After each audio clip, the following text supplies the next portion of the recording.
మార్చి 12, 2025లో రెండో విడత ఎంత 2705 కోట్లు. 2705 కోట్లు వస్తే ఇంతవరకు కూడా అందులో 2500 కోట్లు 505 కోట్లు ఇంతవరకు వాడలే, ఎస్ఎన్ఏలో పెట్టలే, ఇతర ఖర్చులకు వాడుకున్నారు. అంటే ఇప్పుడు దాన్ని తల్లికి వందనానికి వాడుకున్నట్లే కదా లెక్క, అంతే కదా. ఇప్పుడు పోలవరం డబ్బులు వచ్చినాయి, పోలవరం డబ్బులు మీరు పోలవరానికి వాడలే, బ్యాంకులో లేదు, ఎక్కడ ఉన్నట్లది తల్లికి వందనానికే కదా. ఇంకా వేరే తల్లికి వందనానికి వాడినారు, లేకుంటే మీరేమన్నా జీతాలకు వాడుకున్నారు, పెన్షన్లకు వాడుకున్నారు, వృద్ధాప్య పెన్షన్లకు వాడుకున్నారు. టోటల్ ఇంతవరకు 5052 కోట్లు వచ్చింది మీకు పోలవరం.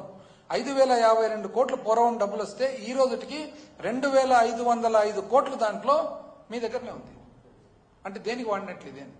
మళ్ళా సుపరిపాలనలో తొలి అడుగు అని చెప్పి పోలవరం బ్రహ్మాండంగా కడుతున్నావు అని అంటారనమాట.